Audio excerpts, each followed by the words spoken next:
Bonjour, j'ose croire que tout va bien. Nous continuons notre balade dans la connaissance. Aujourd'hui, je voudrais un peu qu'on se balade dans des petits éléments. Ne confondons pas une route très fréquentée par le chemin à suivre. Généralement, les insensés suivent en masse une route fréquentée car ils préfèrent se laisser porter par le mouvement. En cas de catastrophe, ils vont dire qu'ils ne savaient pas et qu'on les avait trompés, oubliant que personne ne les avait trompés.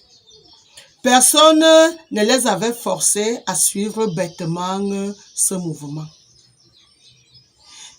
Les gagnants ne sont pas des personnes qui n'échouent jamais, mais ceux qui creusent profond pour voir clair sur les sujets qui les ont fait échouer et ils doublent d'efforts et zooment leur caméra au niveau des points d'ombre. C'est ainsi que l'histoire qui est sur cette terre où, dans mon pays, on se met à louer les repères dans le temps.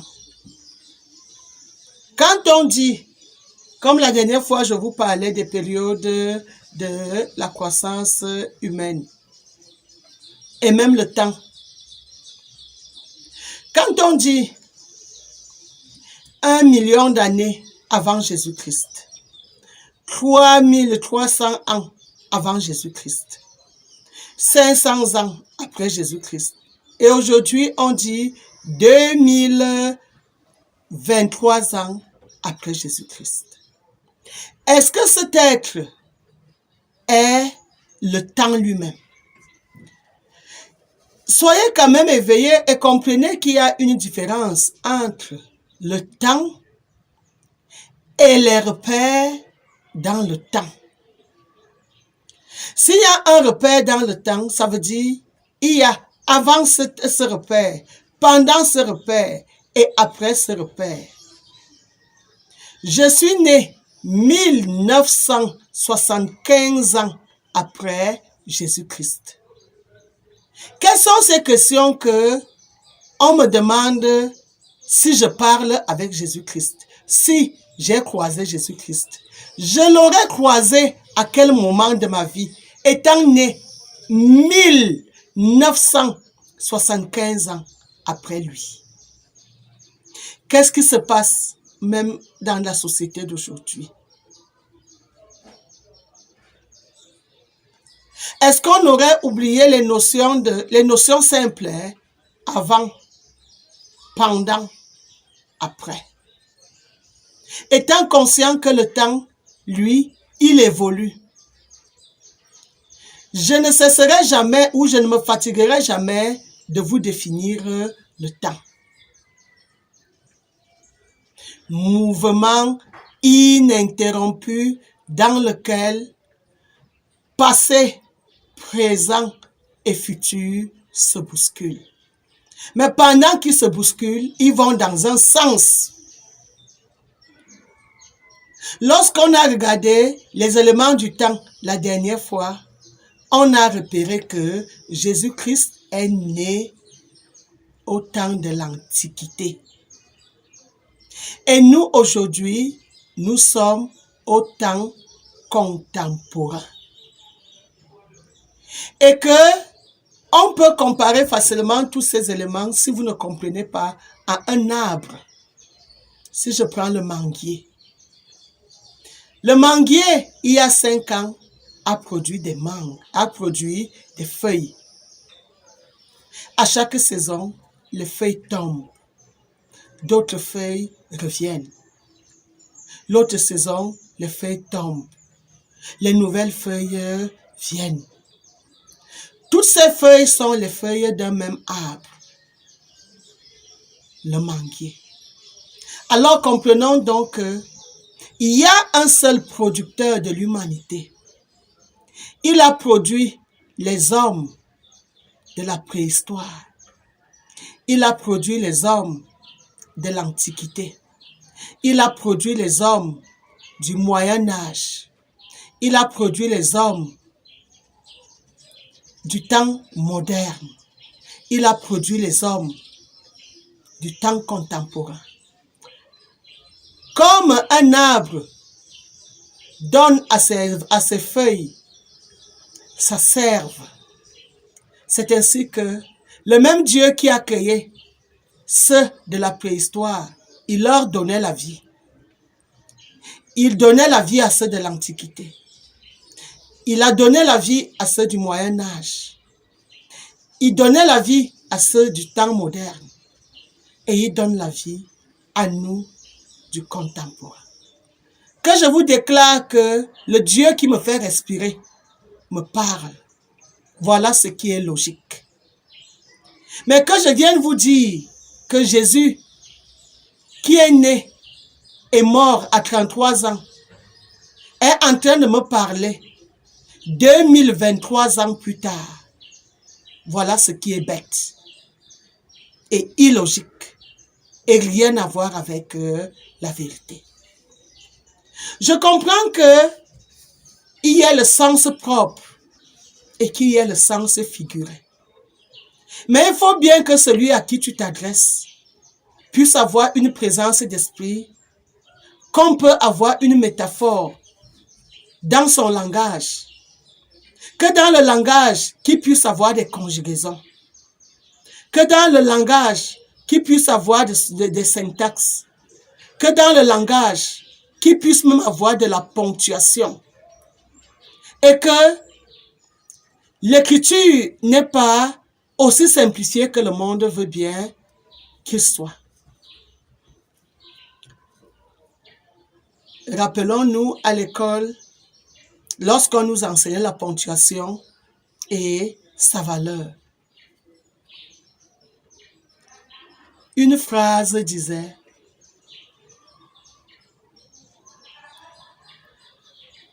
tu es pas sauvé. Et quelqu'un a mis, il y avait la virgule dans tu es pas, virgule, sauvé. Et l'ennemi a pris cette même parole, il a dit tu es, virgule, pas sauvé. Est-ce que nous voyons comment un seul petit point peut changer le cours des choses? Alors, vous qui êtes assis aujourd'hui sur la parole, une parole qui a été touchée, à quel niveau est-ce que les points de départ sont encore à leur place? Est-ce que les virgules de départ sont encore à leur place? Peuple africain, réveillons-nous. Une langue que nous ne maîtrisons pas nous a été donnée. Des histoires que nous n'étions pas à cette époque nous ont été données. Regardons la vérité en face. En vérité, il y a un firmament devant nous. Il y a une terre sous nos pieds. Il y a de la germination autour de nous. Ce qui nous sert de nourriture maintenant, c'est ce qui germe maintenant. Ce qui nous sert de lumière aujourd'hui, c'est ce soleil qui brille aujourd'hui. Et ce qui nous sert de support aujourd'hui, c'est cette terre sous nos pieds.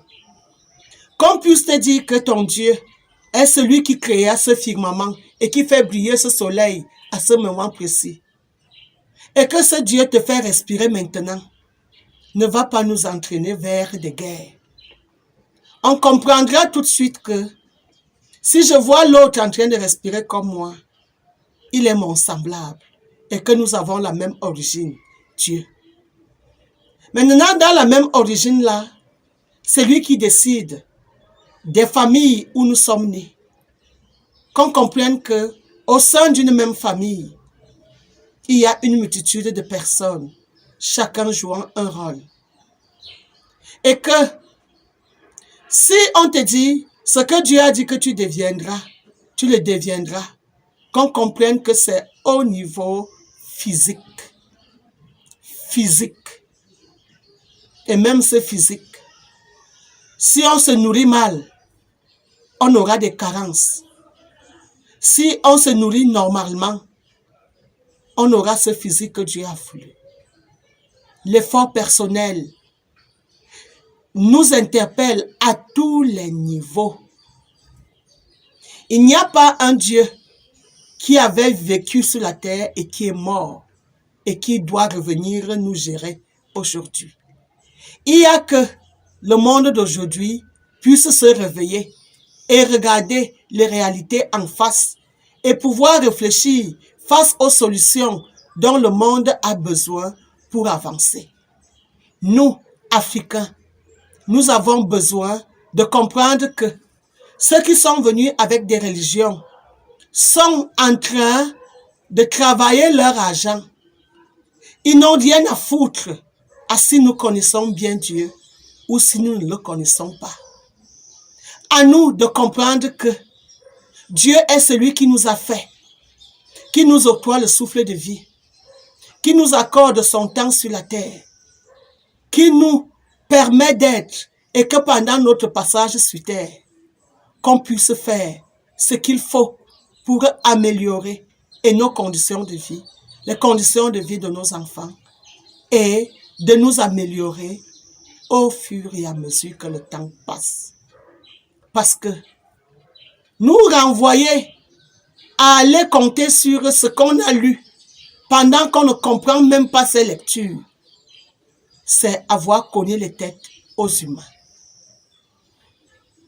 S'il y a eu des guides au passé, Dieu a envoyé des guides au présent et que ces guides fassent leur travail. Et que vous qui avez besoin d'être guidés, vous essayez d'écouter les guides pour évoluer dans le monde d'aujourd'hui.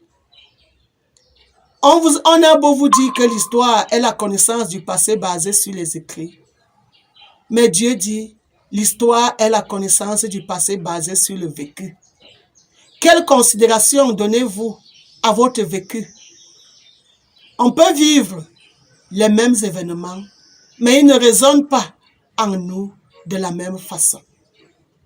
Ayons de la positivité en nous et regardons la vérité en face.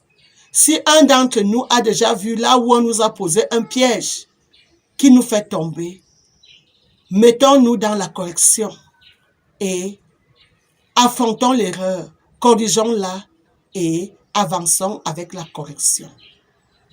L'heure de la vérité a sonné sur la planète Terre. L'homme blanc n'a point créé l'homme noir. L'homme noir n'a point créé l'homme blanc. Nous sommes tous des Homo sapiens pendant que on a traversé l'époque des Homo erectus. On a traversé l'époque des Homo habilis. Homo sapiens. Respectons-nous mutuellement. Ne continuons pas à se tromper les uns les autres.